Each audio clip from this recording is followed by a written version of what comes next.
Okay, it's 9 o'clock. Good morning, everyone. My name is R. Earl Lewis Jr. I am the acting chairman of the Maryland Transportation Authority Board. I hereby call the meeting of the MDTA Board to order at 9 a.m. This morning we are having our meeting in person at MDTA headquarters. In accordance with the live streaming law, this meeting is being live streamed on the MDTA Board webpage. I would like to say welcome to the members and staff who are here with us today. For the record, I would like to state that Member Lee Gaines is joining us today via conference call. As a reminder, I ask that anyone who is in the room with us this morning to refrain from speaking unless you are presenting or answering a question to avoid background noise on the live stream. There are no members of the public, no elected officials, and no media who have pre-registered to comment at this meeting this morning. For those who are watching this meeting via the live stream, we have posted the materials for today's meeting on the MDTA Board webpage so that you can follow along if you would like. We'll now begin with today's agenda. Item 1 is approval of the open session meeting minutes of December 15th, 2022. So moved, Mr. Chairman. Second. All right.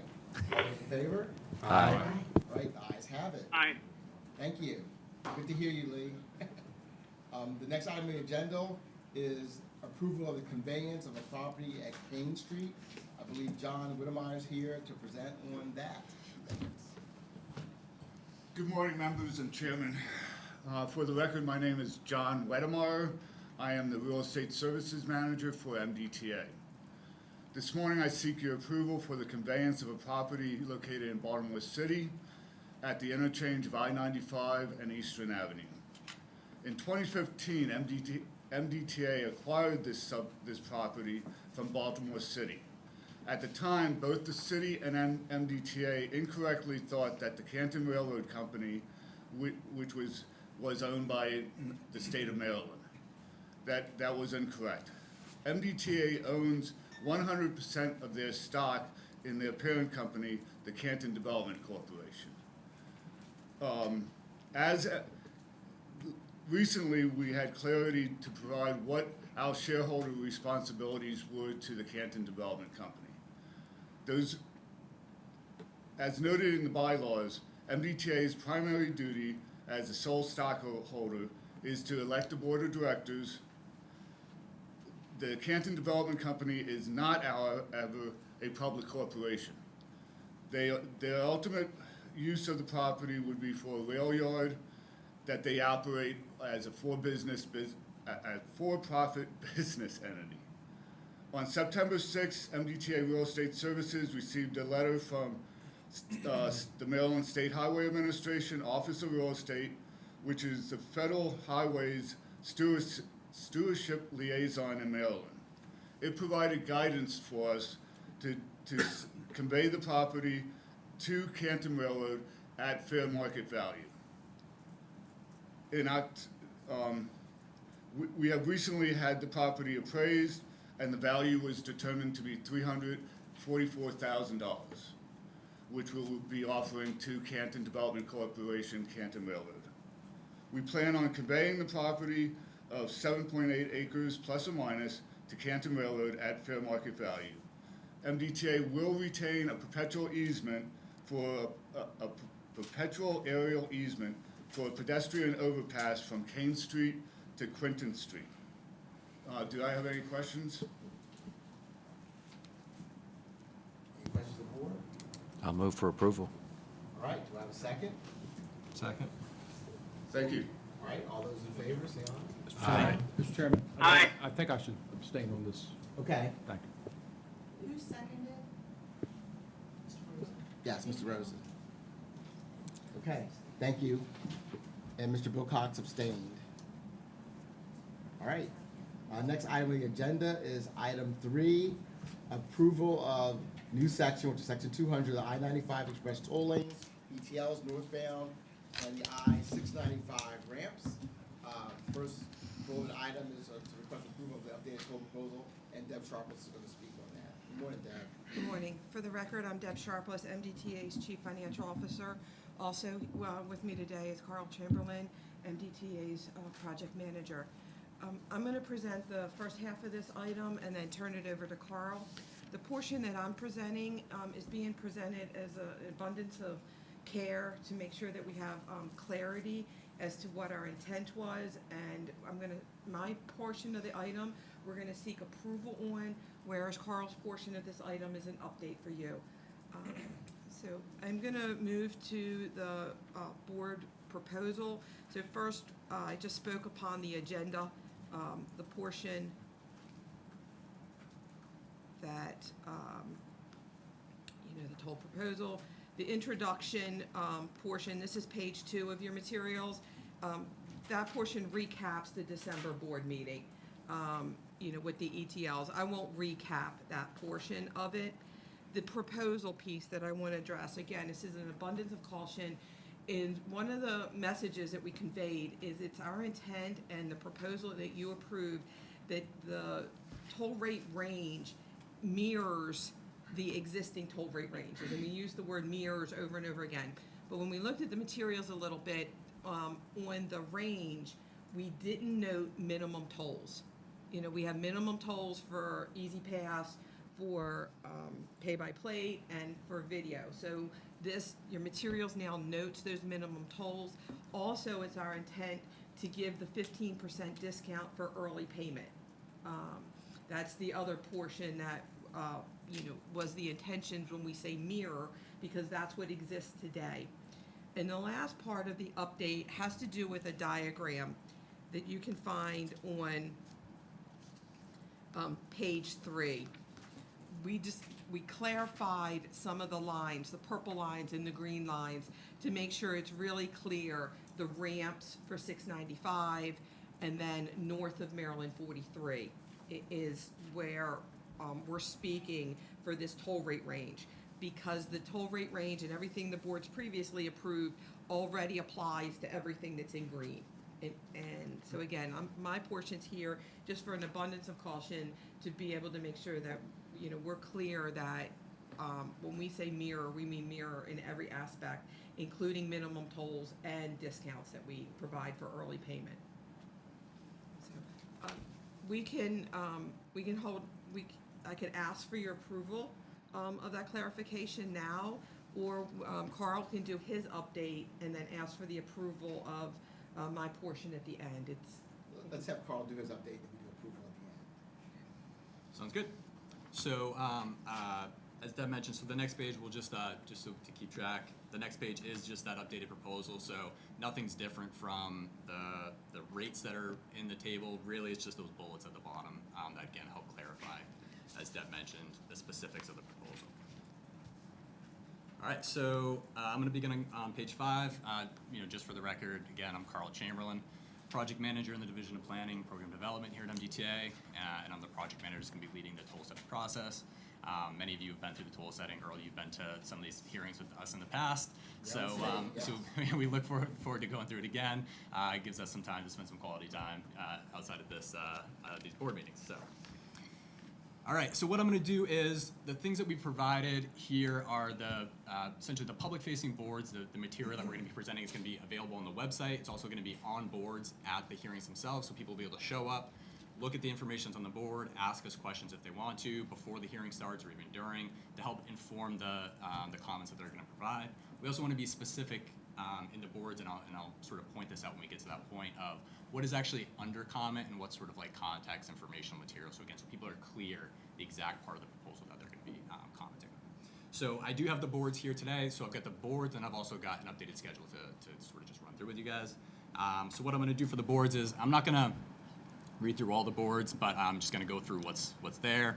If you have any questions, we might stop on a couple of them just to provide some additional information. But again, I just want to make sure everybody's aware of what's there so you guys have that information. So we're going to start on that first board that's after page 5. This is just a welcoming board. Again, why we're there, what we're going to be doing. Pretty straightforward introduction board. Who is MDTA, so how we're structured, who's on the board. That's the next page. Again, pretty straightforward context information that we provide at all of our hearings.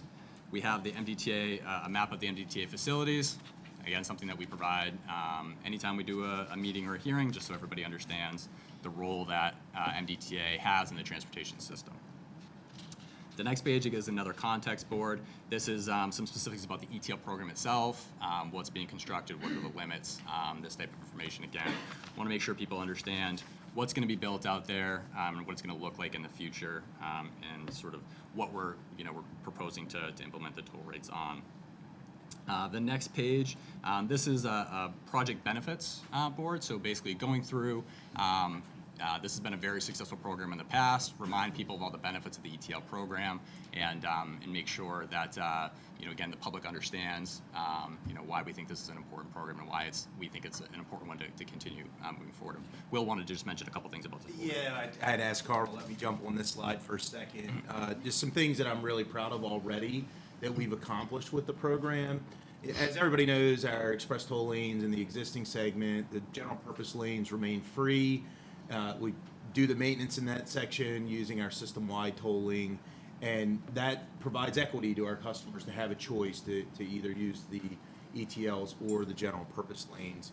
But beyond just the highway benefits from this project, we've already attained quite a few benefits that maybe the board isn't fully aware of, so I wanted to pause on that for a minute and focus a little bit on the things like jobs with the connections that we're going to be making to Trade Point Atlantic with the ramps and all that. That's forthcoming, but the program has already reaped benefits, and I'm going to highlight with transit for a minute. With the opening of our Maryland 24 and 924 Park and Ride, we worked really hard in design to coordinate with Hartford Transit, and they actually have added a route to their system that makes a stop here. In addition, at that Park and Ride, we provided sidewalks and bikeway lanes that connect up to the MTA bus stop from the Park and Ride, which is a short, I live in that area, it's like right next to the Wawa. The MTA bus stop is on the other side of the road. So we've worked hard to have this project be part of the integrated system that incorporates transit connections as part of it. And the photograph here on this slide is of a real patron getting on a Hartford Transit bus from that new connection. So we're really proud of that.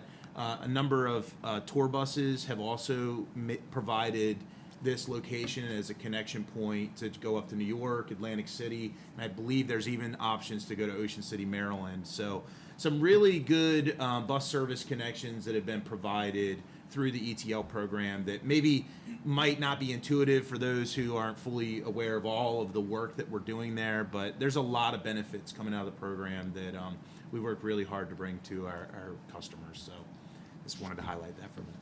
Well, I'm glad you highlighted that, because it's very important that we do everything we can to facilitate the use of transit, and how the ETL lanes can help facilitate that, and that we've got infrastructure as part of the projects, that will continue to do that, and it'll give us the opportunity to even be more creative in how we facilitate transit as we move forward in the future. Absolutely. More to come on that. We're working with MTA and Hartford Transit for the Maryland 152 Park and Ride to try to make sure that they have connections as well at that location. So it's making it easier to have, that last mile connection. Somebody can go to the Park and Ride and ride transit the rest of the way. There's MARC available about 10 minutes away from this location. So having Park and Rides, they can allow somebody to go there, hop on a bus, hop on the train. It's a great benefit. And again, we have an integrated system focus when we're looking at the CTL program. Fantastic. Thanks, Will. We'll get back to the boards. So after the project benefit boards, we have just a quick schedule of opening, and also we like this diagram. Deb mentioned how we made an update to this diagram to help clarify the parts of the program that are told, but it's a real simplified, this is what's new, this is what's there, what's going to be coming in the future. So I think this is a nice simple diagram to help the public understand what the program is. Next slide. Why are the ETLs being tolled? Where do the toll dollars go? Again, pretty straightforward information. And then the big one. So this is the proposal itself. We want to make sure we have everything that's related to the proposal that people are commenting on one board in one place for ease of commenting. In addition, you'll recognize Deb mentioned the additional bullets that we put underneath the table. That's reflected here in the boards as well as it's reflected in your board book, and the sort of clarified proposal that we're providing for you today. One other note that I do want to mention on this board, you'll notice at the bottom of this board, we have a little note that this is the toll rate proposal for comment. So a lot of these boards are information. We want to make sure we're really clear with the public what here is sort of like information and context for them to understand the program and understand the project, and what's here specifically that we want to make sure, like, hey, this is the thing that you're commenting on, this is what we want to hear back from you on. Next slide just goes through the ETL pricing periods. Again, as we've talked about, this is going to be the same as the existing ETL program, no changes here. Again, we want to make sure people understand that. We have on the next slide just a description of how the time of day pricing works. Again, this is different than some of our other facilities, so we want to make sure it's clear to everybody that there are those different rates for the different time periods.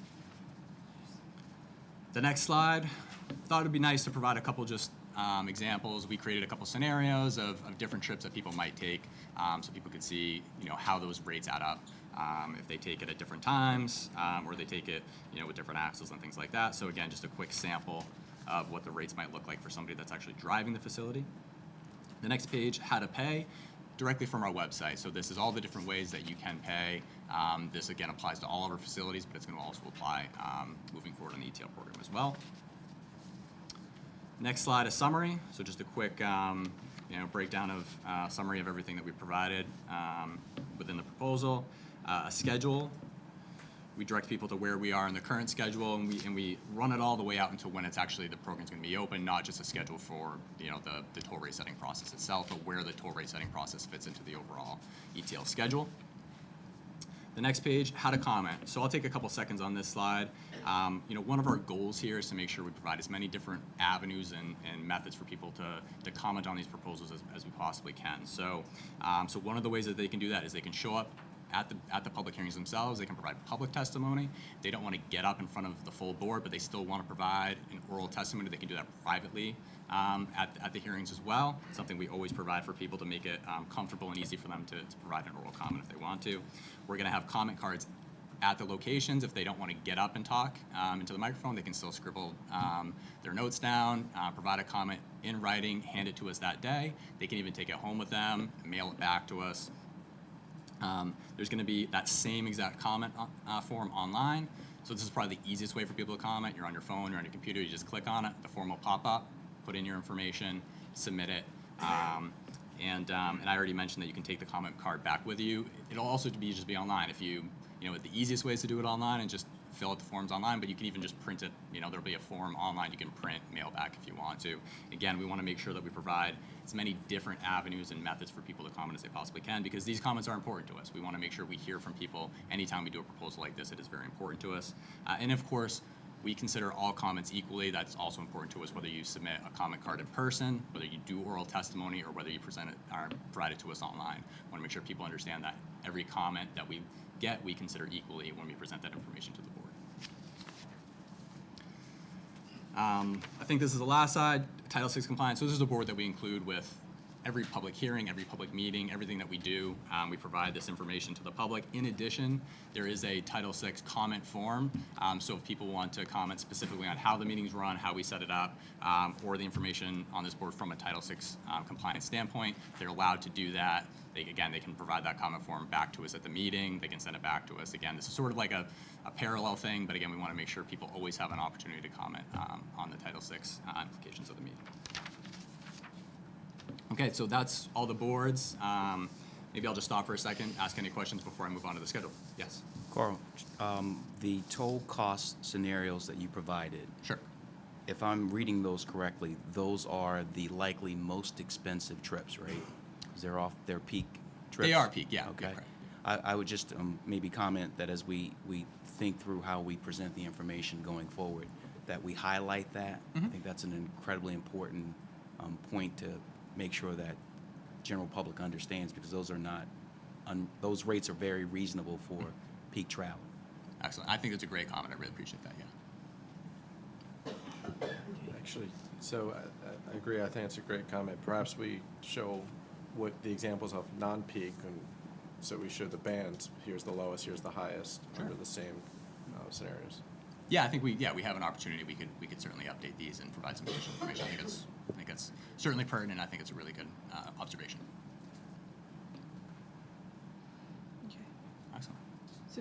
if there's not any additional questions on the informational item, if we could go back to the approval item? Yes. And that's from the approval that you provided in December, to make the clarification of the graphics, that we're clear as to what portions of the roadway is part of this toll proposal, which are the 695 ramps and north of Maryland 43, as shown in the graph in your materials, and also the toll rate ranges, the toll rate ranges table that was provided, that your intention is to have minimum tolls, as well as to provide the early payment discount consistent with the existing facility. So we have a motion to. I'll make that motion. updated toll I'll make that motion. I'll second. Okay, all right, all those in favor, say aye. Aye. You guys have it. Thank you, everybody. Thank you. Lee said aye also. All right, thank you very much. Really appreciate that presentation, and I look forward to attending hearings in February. All right, next item on the agenda is item 4, legislative reports submitted to the legislature.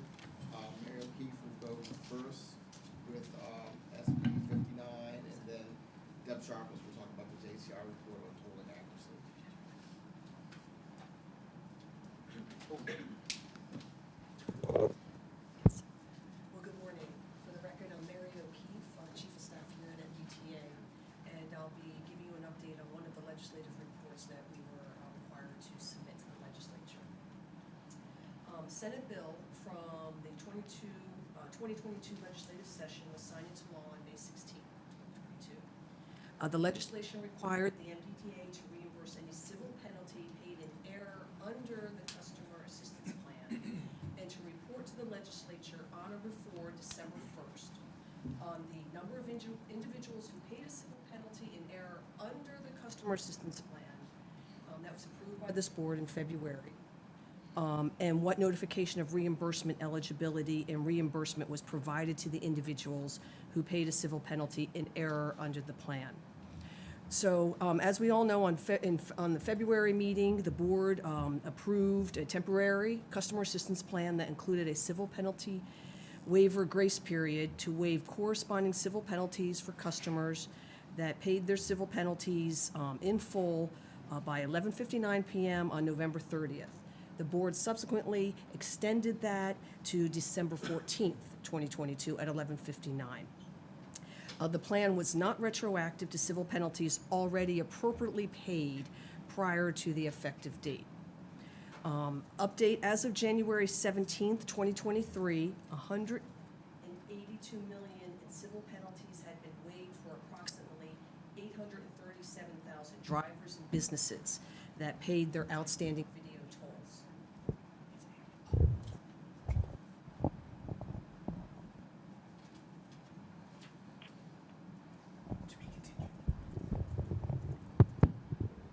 Okay. Please note that these figures are not final. Now, specific to Senate Bill 59's reporting requirement, in your materials, you have a copy of the report. And you'll see on page 4, which is the last page of the report, there is a table that depicts the notifications by reimbursement types and reimbursement amounts. The reimbursements were applied in the same way that the customer paid the civil penalties. Customers eligible for reimbursement received a letter, the notification, explaining the type of reimbursement they would be receiving.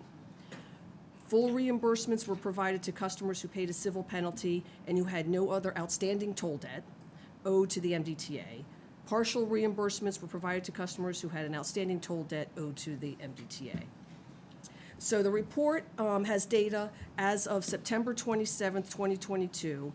The top line number is a total of 55,633 accounts were identified where a civil penalty was paid in error by a customer under the Customer Assistance Plan.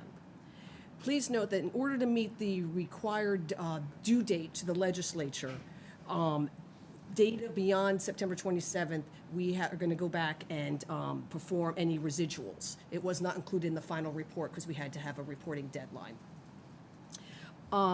So I want to give special thanks to Joe Quantrone, MDTA's Electronic Toll Collection Program Manager. He was really essential in working in this report. So with the submission of the report and with the update to the board, we have met the requirement of SB 59. Fantastic. Well done. Challenging process, but, it balanced, customer service with the need to, have people pay their toll bills, so, and did it in a way that was, we did it in a way that was as customer friendly as possible. So thanks to MDTA for managing that process. Any other comments? Go ahead. Mary, just for my clarification, I think I heard you say there were 55,000 instances where there was an error. 55,633 accounts were identified who had paid a civil penalty in error under the customer assistance plan. Okay. That could account for someone who sent in a check after the plan. Okay.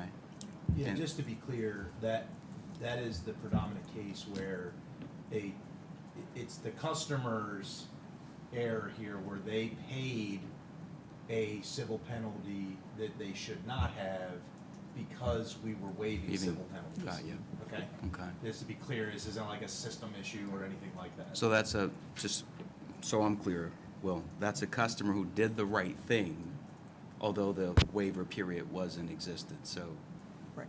okay. And that's against, for that same time period, about 2 million transactions? Did I see 2 million or so transactions during the time period that you were measuring? Let me see.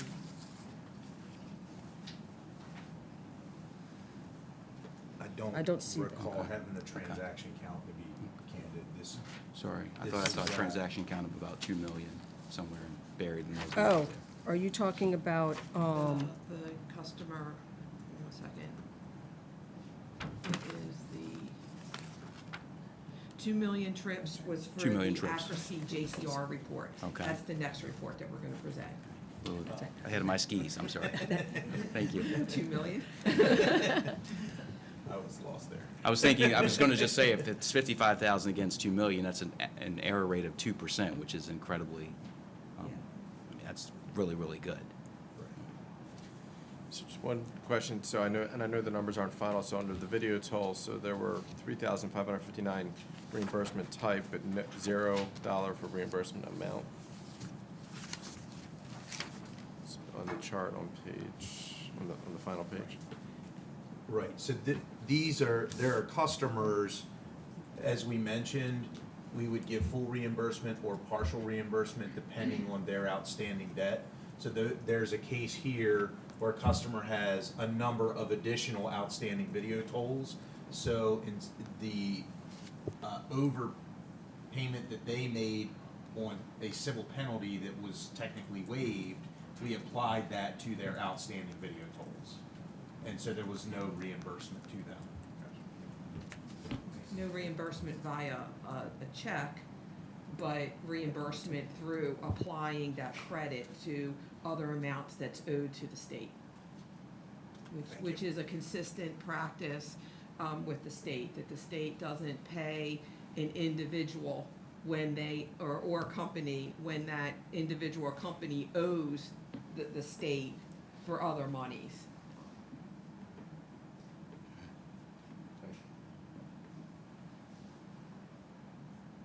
All right. Any other questions? Go ahead.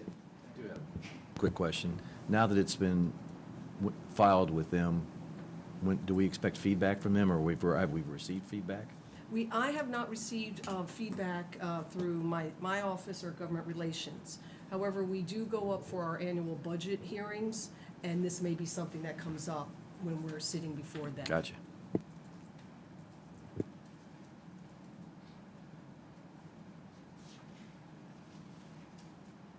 All right. Well, thank you. I'm going to present a second joint chairman's report that was presented or submitted since we've met last. I'm going to start off with the summary page and just highlight some of the key takeaways, and then talk about the report a little bit. The report's been provided in your materials.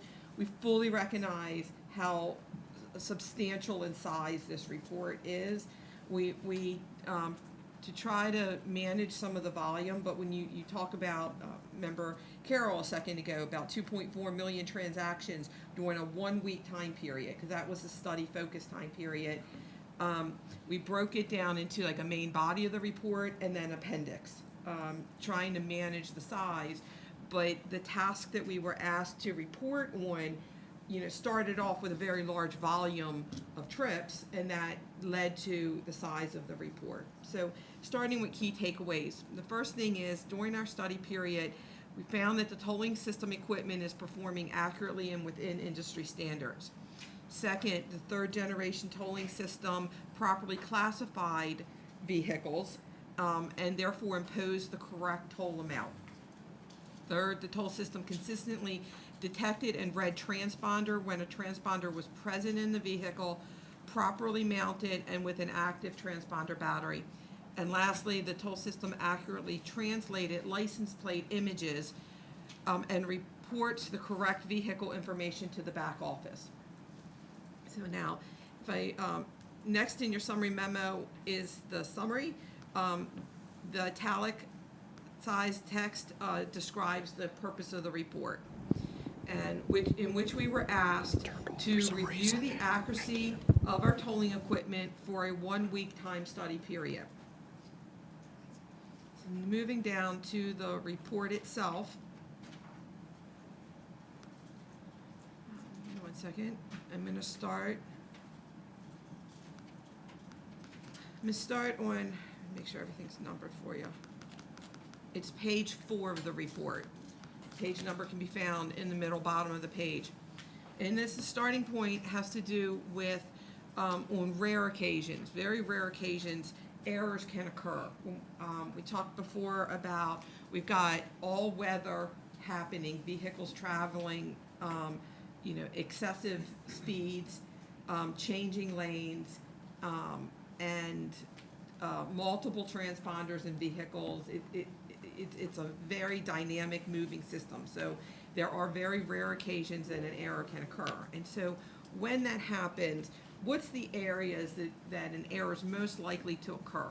The first one is the vehicle is overclassified. And what that means is the number of axles were miscounted. Instead of something being a 2-axle, it was recorded as a 3-axle. That's an overclassification. The second is a discount is not given.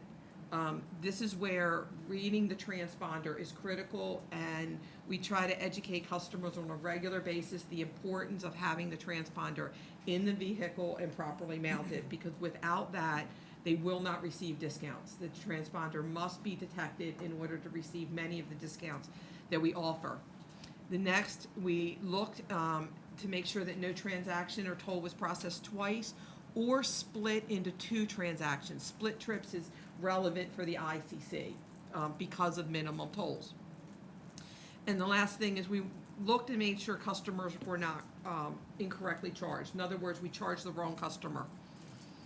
Okay, so what our approach to this audit, almost 2.5 million transactions during a week time period, manually reviewing, hundreds of thousands, of transactions is not plausible.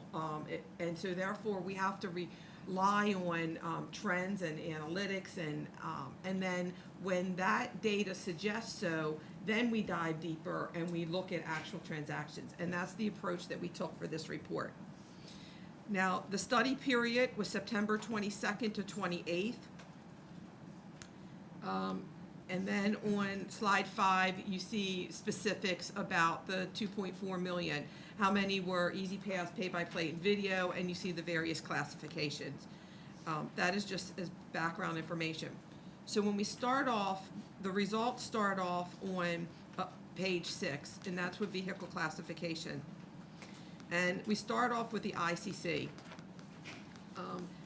For both vehicle classification as well as transponders being read, we used a graphical analytical approach to that because there's patterns. There's patterns to the vehicle classifications on our roadways, and those patterns exist as a facility as a whole, at a gantry level and at a lane level.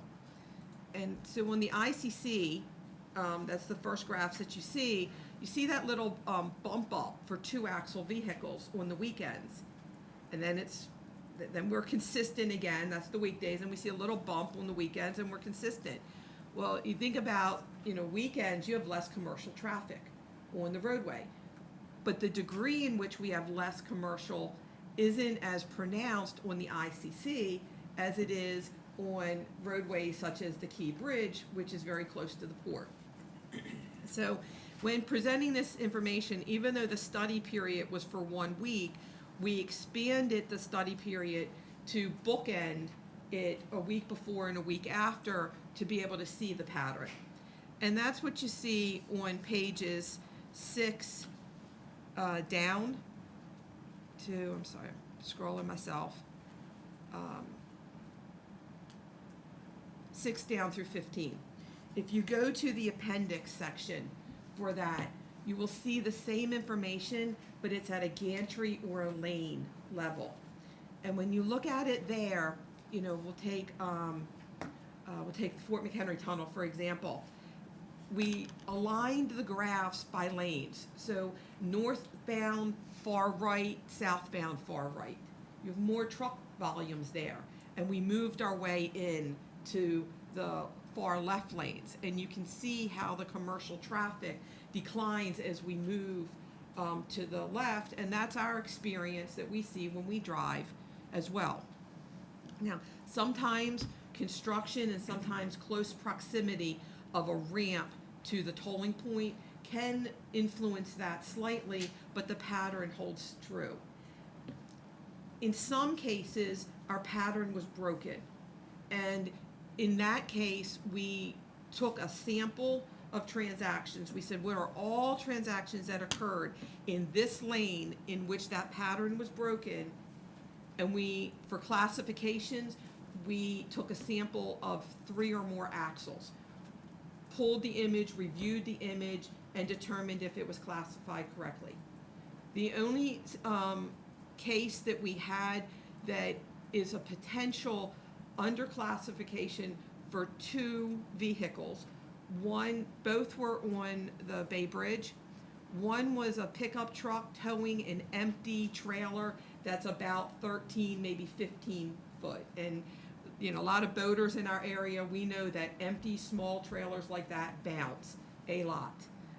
And so how axles are read is when they ride over loops, the magnetic content of the tires makes contact, and that's how you classify. So if that trailer's skipping, that will cause an underclassification. So again, situation underclassification, certainly not an overcharge. The other one was a tag axle truck. A tag axle is where the driver can raise their some of their axles. And this particular truck had one of his tag axles up. The second tag axle, we believe, was in the process of being raised. The image was prior to the loops. The truck was empty. It would have been appropriate for that tag axle to have been raised. So in that situation, the image we have is before the loops. At that time, he would have been a 4-axle vehicle. He was classified as 3. It's reasonable that tag axle went up. So, and I call them potential because, we're talking about 2 potential underclassifications. So if we move on, the next thing that we focused on was transponder reads. And again, that's critical because of discounts. And so in this graph, the blue is the transponders, AVIs, and the red is video. And you can see the same consistent patterns. If in either situation, if there was any type of tolling issue, we would see a sharp decline or incline would be evident of an issue, or the patterns that we looked at were slight deviations, but a true system issue would be a sharp decline. And in the appendix, you'll find the same information.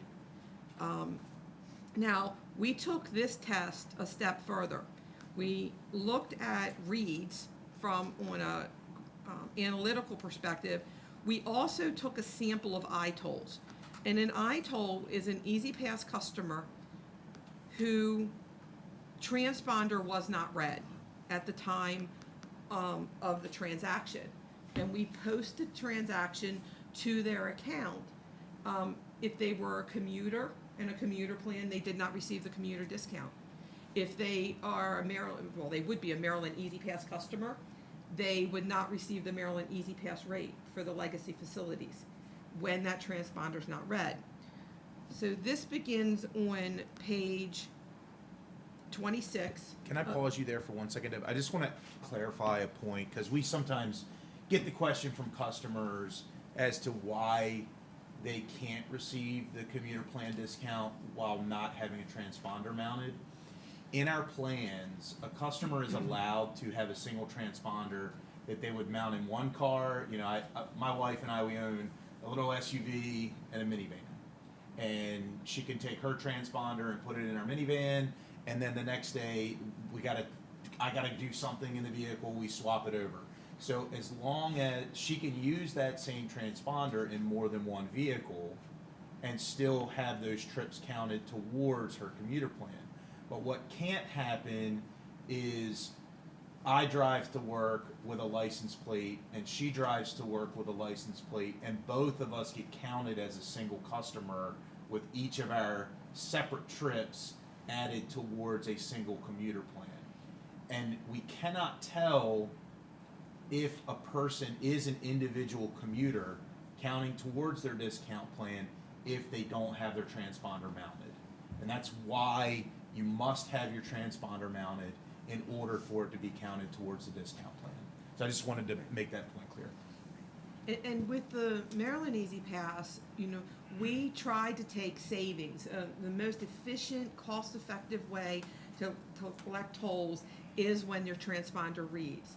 And so we were able to give the discount for Maryland Easy Pass because we can reduce our costs when someone is not I-tolling.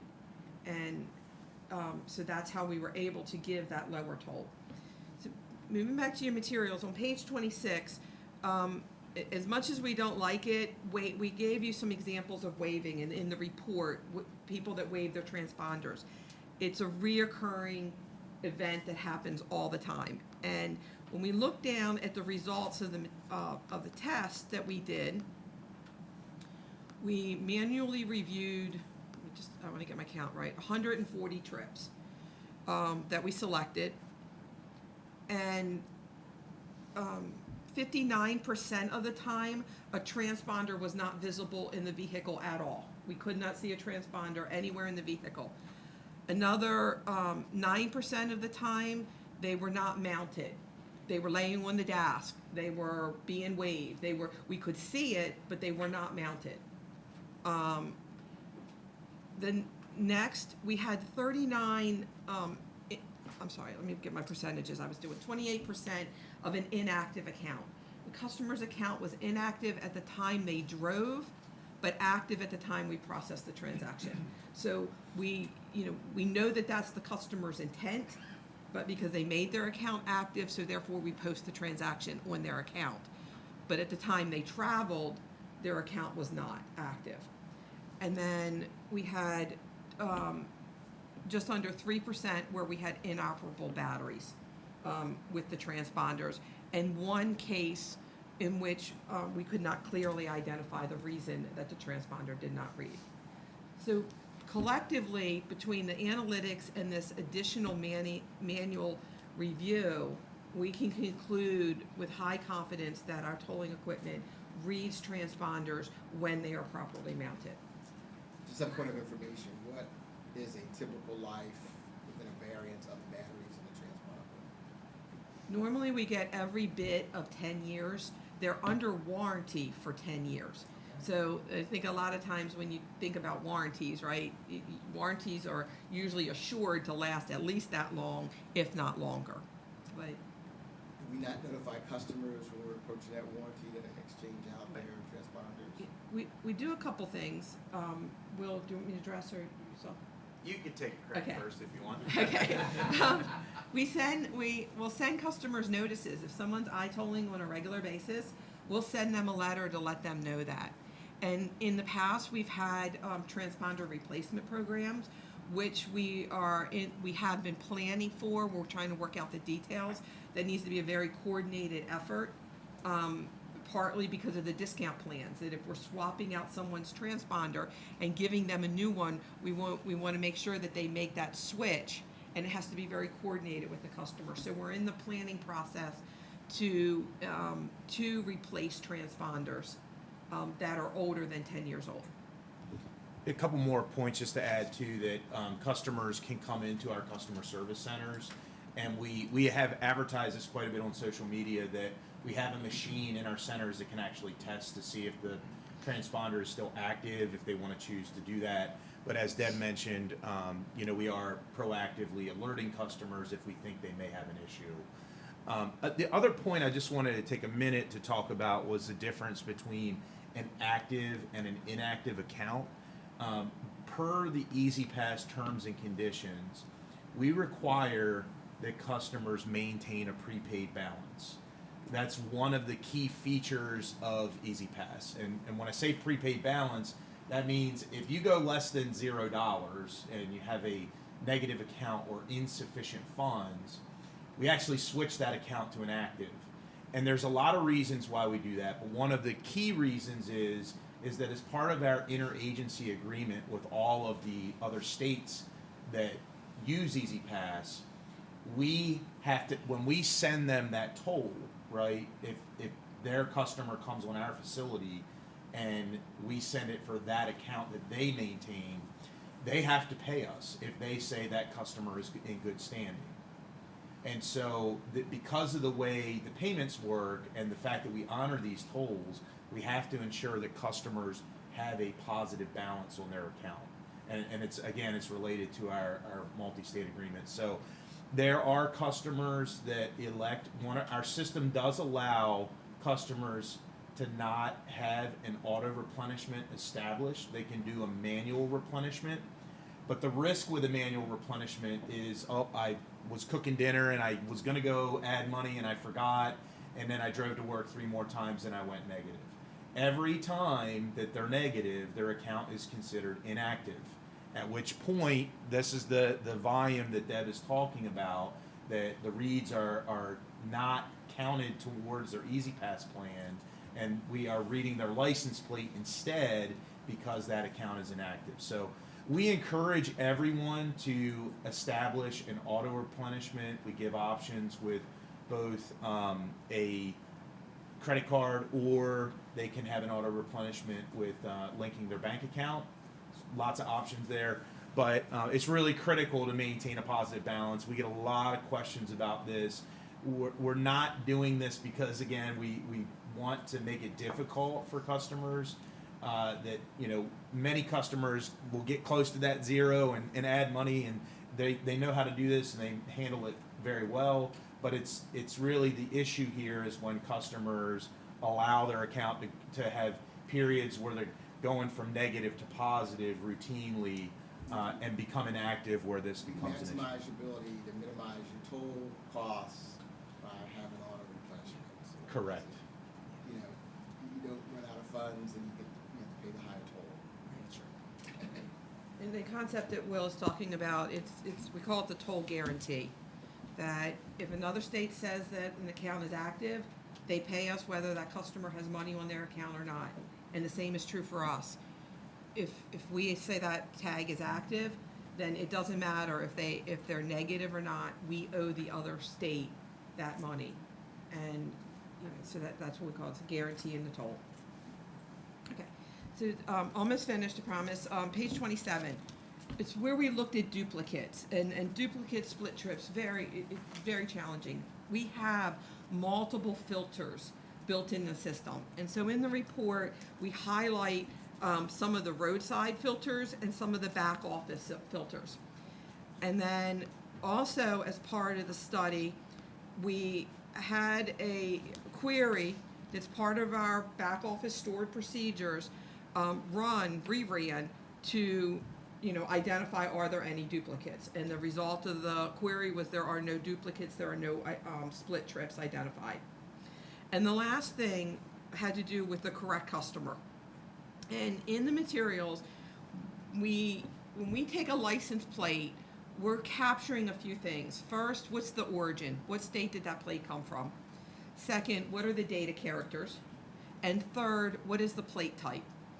And a lot of times people don't understand what does a plate type mean. And so we provided some examples here.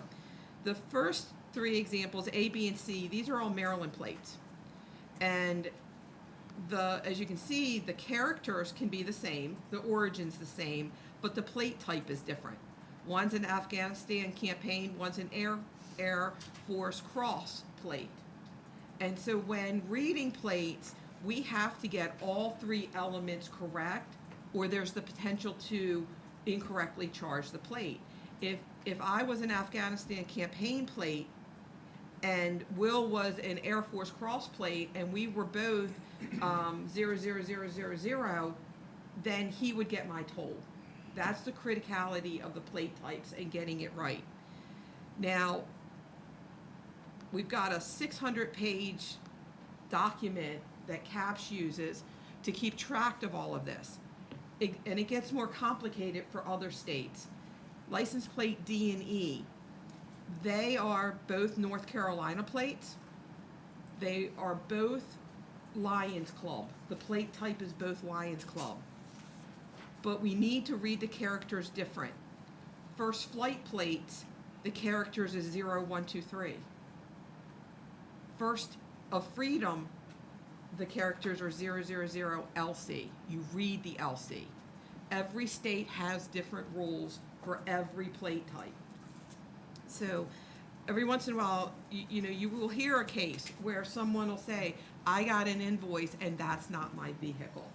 This is how it can happen. So as part of our study, we randomly selected 270 trips from CAPTCHA system. 246 of them were correct. 24 of them were coded off. And they were coded off because the quality wasn't such that we could use it. Now, that doesn't mean that it was CAPTCHA's fault. A quality image could be a bicycle was blocking the plate. It could be a camera was dirty. It could be sunlight. Whatever the reason is, they were coded off because the confidence wasn't high enough that we were assured we had the right customer. And none of our sample was incorrectly translated and reported to the back office.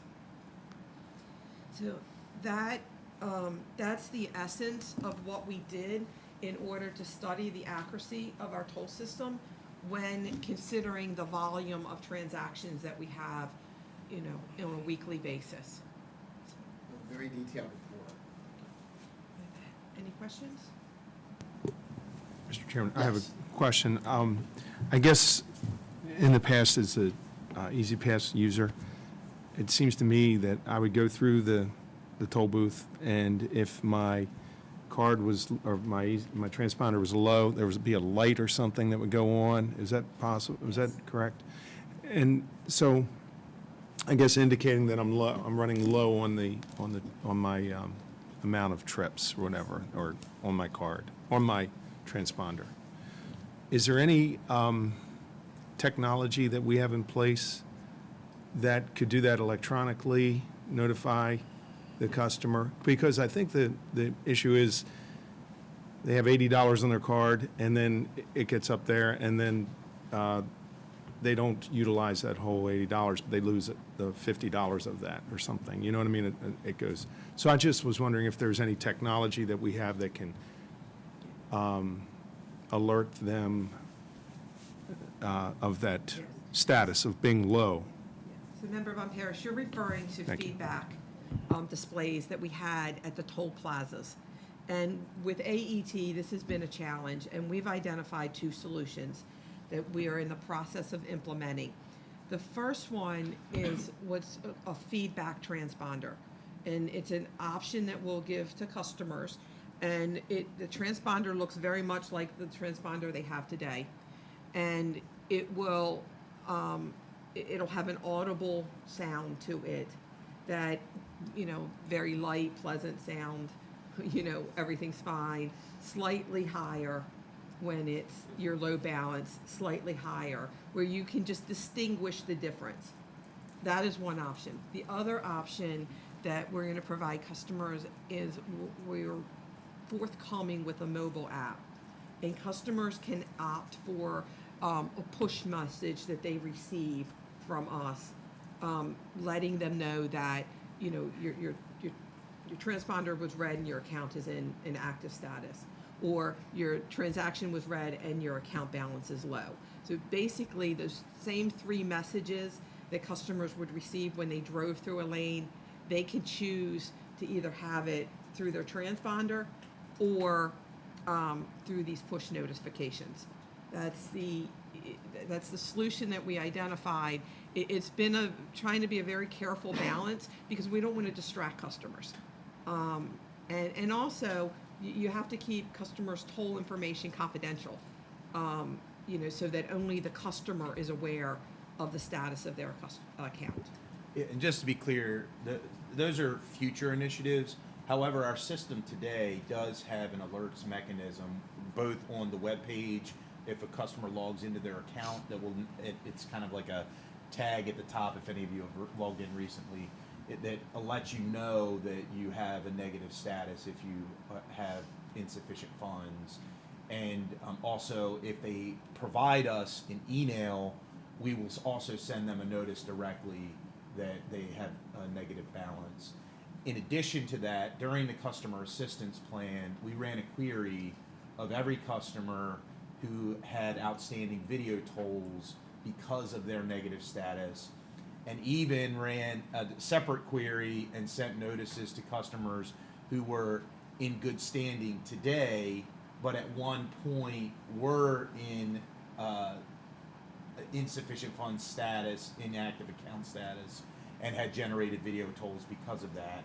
And we sent all of those customers alerts to before the end of the program, so that any Easy Pass customer who had, through that program period, had an issue where they went negative and generated video tolls, we provided a tailored alert to them as well. So we tried to do everything before the end of the program to make sure that folks, including Easy Pass customers who had negative statuses, were provided an alert. Thank you. Thank you very much. Thank you. Okay, any other questions or comments? Thank you so much. That was very informative. Next item is item number 5, an update regarding the legislative session by Bradley Ryan and James Kilman. Good morning. Good morning, Mr. Chairman, board members. I'm Brad Ryan, Manager of Government Relations. I'm joined by James Kittleman, Assistant Manager of Government Relations, and we're here to provide you a brief update on the 2023 session of the Maryland General Assembly. Good morning. So the 2022 midterm elections took place in November. I will now walk you through the current makeup of the Maryland General Assembly. So the Democrats still hold majorities in both the Senate and the House of Representatives. Democrats gained 2 seats in the Senate and now hold 34 out of the 47 Senate seats. In the House, Democrats gained 3 seats and now hold 102 out of the 141 seats. Of the 188 members of the Maryland General Assembly, 48 are freshman lawmakers, 8 in the Senate, and 40 in the House. On January 11th, the 2023 legislative session began, and it will conclude on April 10th. Brad and I have traveled and will continue to travel to Annapolis to meet with legislators and their staff. Additionally, we will be sending a welcome email to every member of the General Assembly, which will include items such as information on the MDTA trust agreement, as well as an Easy Pass checklist to assist them with their constituent work. In regard to the committees with jurisdiction over transportation policy, there have been some leadership changes in the subcommittees. In the Senate Budget and Taxation Committee, the new chair of the Public Safety, Transportation, and Environment Subcommittee is Senator Sarah Elfrith.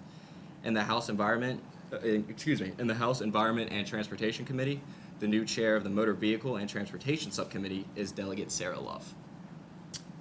As James mentioned earlier, the 90-day session of the 2023 session of the General Assembly convened on January 11th.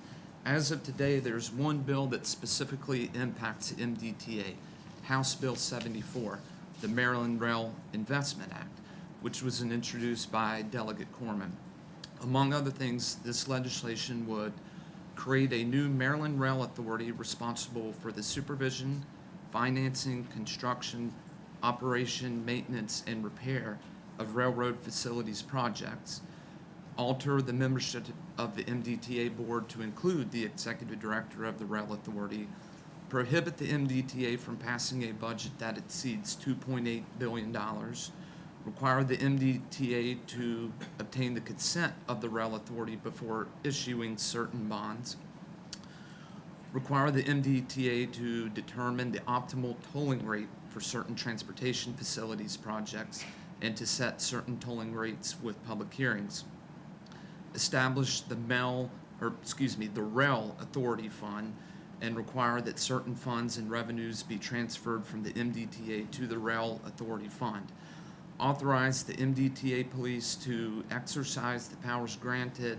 to a police officer of the state on property under the control of the Rail Authority, and require a study on the state's toll facilities and related impacts of pollution, and to submit the results of the study to the Maryland General Assembly. We will continue to monitor the General Assembly for bills that might impact the agency and will keep you up to date.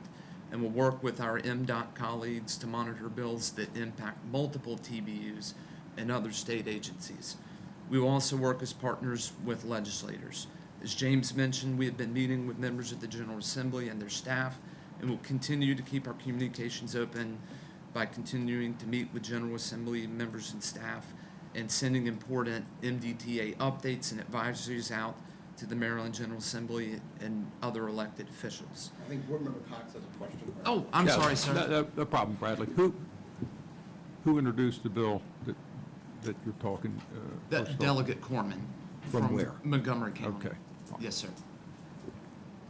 Continue, thank you. I'm about wrapped up yet, so we'll continue to keep elected officials up to date. We'll, for big things like July 4th, Bay Bridge travel, we'll send that to everyone, and then we'll target if there's road work being done that will result in a ramp closure, we'll target that more narrowly, and we will be sure to continue to send those out. But in addition to that, we'll continue to work with casework issues that any elected officials will have. And with that, happy to take any questions. Chairman, if I may too, just add one thing. I had promised our new member here, James, that the board would take it easy on him at his first meeting. He did he did a phenomenal job, and it's just been this is his first legislative session with us. He's been a rock star, helping resolve constituent cases and working really hard to partner with our legislators. And I just want to thank him for joining us today. And you can get him on the next meeting. You're welcome, James. It will be an interesting session, as they all are, and I'm sure we'll work through all the issues that are put on the table, constructively. Thanks. Yes, sir. Any other questions or comments? All right. Thank you. All right, thank you very much. Okay, that's item number 6. At this point, members, is there a motion to go into closed session? I'm sorry. Executive Director's report. I'm sorry, excuse me. Almost skipped you. Reporting bill. I know you got a lot of stuff to say. Thank you. All right, next is the director's report. Thank you. Thank you, Mr. Chairman, and good morning again, members. For the record, my name is Will Pines, and I'm Executive Director for the Maryland Transportation Authority. This is our first board meeting of 2023, and I'd like to wish everyone a Happy New Year. Like 2022, this year is going to be another productive year for the MDTA as we continue to advance vital transportation that delivers Governor Moore's vision for our great state. At the beginning of the month, on January 4th, MDOT's Bay Bridge Advisory Group, or the BRAG, held its first quarterly meeting of the year. Melissa Williams, our Director of Planning, provided an update on the Bay Crossing Tier 2 study. She discussed the number of attendees and advised that the study comments are available on the website baycrossingstudy.com.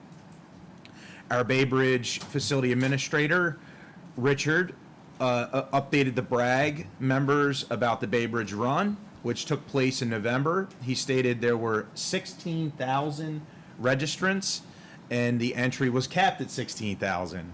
A total of 13,877 started and finished the race. A total of 46 states were represented, and the average age of the participants was 43. So, and MDTA's chief engineer, Jim Harkness, who's joined us here today, provided the BRAG status updates on 9 active projects at the Bay Bridge in the capital program, such as our ongoing eastbound deck replacement project and the automated lane closure system project. No public comments were received, and the next BRAG meeting is scheduled to be held on April 5th. And those are live streamed as well, so you're welcome to either attend or view those at your viewing pleasure. As James and Brad mentioned, on January 11th, the Maryland General Assembly convened.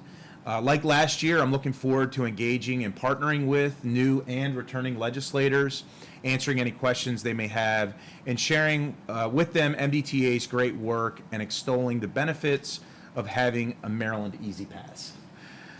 On January 15th, 2 highway speed all-electronic toll lanes were opened to the public traveling on I-95 southbound at the Fort McHenry Tunnel. Highway speed all-electronic tolling allows for no stopping at the toll booths and brings with it the benefits of reduced congestion, improved safety, and reduced air pollution. We are continuing to progress on the northbound side of the Fort McHenry Tunnel and expect to have highway speed all-electronic tolling there next month. As the board knows, on January 18th, Governor Wes Moore and Lieutenant Governor Aruna Miller were sworn into office. I had the great pleasure, actually, of attending the inauguration. It was a really great event. And as is the tradition, roadway signs displaying the outgoing governor's names are changed to reflect the new governor. Our in-house sign shop created the signs for the MDTA's roads with Governor Wes Moore's name and had them installed in time for the inauguration. We shared a short video on our social media showing the skill and hard work that goes into a project like this. If you've had the chance to see that video, I hope you'll agree with me that our sign shop and operations team, along with OEC, are very impressive. I want to thank them for a job very well done. On Saturday, January 21st, I was honored to join members Von Paris and Cox, along with the Harford County Executive Casserly, at a dedication ceremony for the naming of the MD 155 bridge over I-95 Level Road in honor of SP4 Ronald Anthony Spudis, a Harford County resident who was killed in action in Vietnam on December 11th, 1971. And I'm go off script for a second here. That the Harford County executive gave some remarks and read SP4 Spudis's story and his actual service in action, how many people through his actions and bravery they were able to get out of that combat situation. And he choked up. I think a number of us choked up in the room. It's just an incredible story. So I hope each of you have the chance to read it. And we did share on social media some of the information from that event. I also am very excited today to welcome Jamal Turner, our lead procurement officer for information technology, commodities, and small procurements in the MDTA Division of Procurement. Again, he's here with us today. I asked him to attend so we could congratulate him on being selected as the new Vice President of the National Institute of Government Purchases Maryland Public Purchasing Association for the 2023 term. The Maryland Public Purchasing Association is a professional organization comprised of 300 procurement professionals throughout the state. Its members represent various public purchasing entities, including the federal government, state, cities, counties, colleges, universities, libraries, hospitals, commissions, and other public agencies. So just about everybody. Well done, Jamal. So I'm going to ask him to come on up with us and get his picture taken.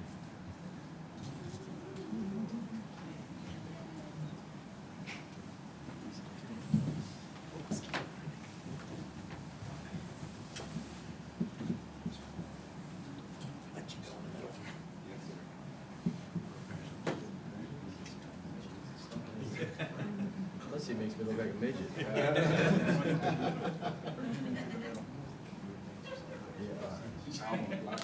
You're fine. We'll step up. There we go, there we go. And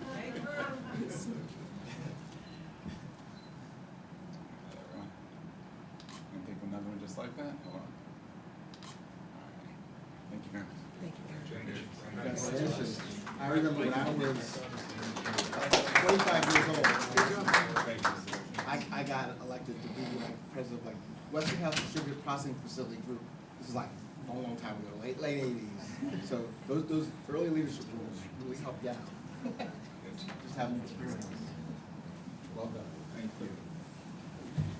Yeah, and I'll just add for a moment too that, like Jamal, we have so many people on our team, you know, that serve in these extra roles. And I say extra because I know Jamal is very busy working on a lot of procurements for us.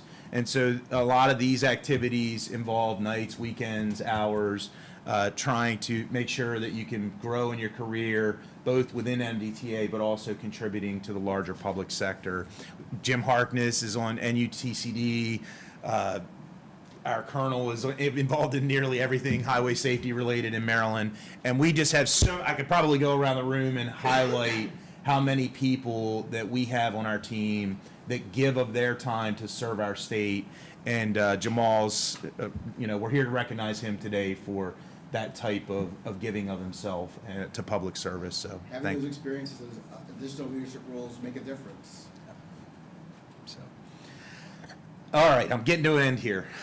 So yesterday I had a great luncheon with the winners of our employee video contest, Russell Cornish, Phil Collins, and Michael Herman. And funny note, Phil Collins actually wore a Genesis shirt to the lunch, but it is not the singer. These videos, I did share, I sent an email with a copy of the link to those videos. They were individually shared on social media, and the winning Bay Bridge video had 3,600 views on Facebook. This was a great way of our team to generate low-cost, short video content that we quickly shared on social media to promote working for the MDTA. You know, recruitment in this environment after the Great Resignation, it's been very challenging, so this was an initiative that we thought we could just highlight why it's great to work here. This was part of our creative efforts to attract quality talent for our ongoing recruitments, and I'm very grateful for the efforts of our Division of Communications, Human Resources, and all of the participants for their contributions to this initiative. And so I'm looking forward to, on February 3rd, our MDTA Police Academy, Class 56, will be holding its graduation ceremony. It'll be an honor to attend that graduation to congratulate this group of dedicated public servants who will be stepping up to serve and protect. If any members would like to attend, please RSVP Natalie. And with that, I want to thank you. Happy to answer any questions you may have. Thank you, Will. Thank you for letting everybody know that, Governor Westmore is our governor. And I know Will and I both got the opportunity yesterday to hear a talk from our new acting secretary, Paul Wiedefeld. And the focus is transformative. How can we be transformative in providing resources and infrastructure to the citizens of Maryland, and also helping to uplift people, across the state that may not have had as many opportunities as some of us. So, as one of the wealthiest states in the country, we should redouble our efforts to do everything we can to achieve the governor's mission. Absolutely. Right. Any other questions for Will? All right, thank you. So I apologize for jumping the gun earlier. We've now reached the closed session portion of our agenda. This closed session is scheduled for the board members and designated staff. For those persons in this room and on the live stream, as soon as we have completed the closed session, we'll come back to this room to ratify any actions that might be taken in closed session and continue with the remainder of the agenda in open session. We appreciate your patience. So, per the Maryland Open Meeting Act, MDTA Board will meet in closed session under the general provisions of Article 1, Section 3, 305B, 10, and 12 to receive an update on deployment of police staff and resources, other security measures discussed pending investigative proceedings, involved in possible criminal conduct, and two, section 3305BA, to receive a status update on all litigation currently pending against the MDTA. So, I move we go into closed session. I'll second that motion. all in favor? Aye. Aye. All right, the time is now approximately 10:14 a.m. We will now go into closed session.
Thank you.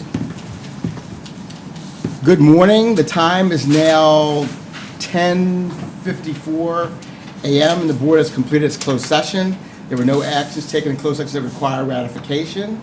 At this point, I believe the agenda is complete. Is there a motion to adjourn the meeting? So moved. Second. All in favor? Aye. Aye. Thank you. Approved. Thanks, everybody. This now concludes the meeting of the MDTA board at 10:55 p.m. a.m. Thank you.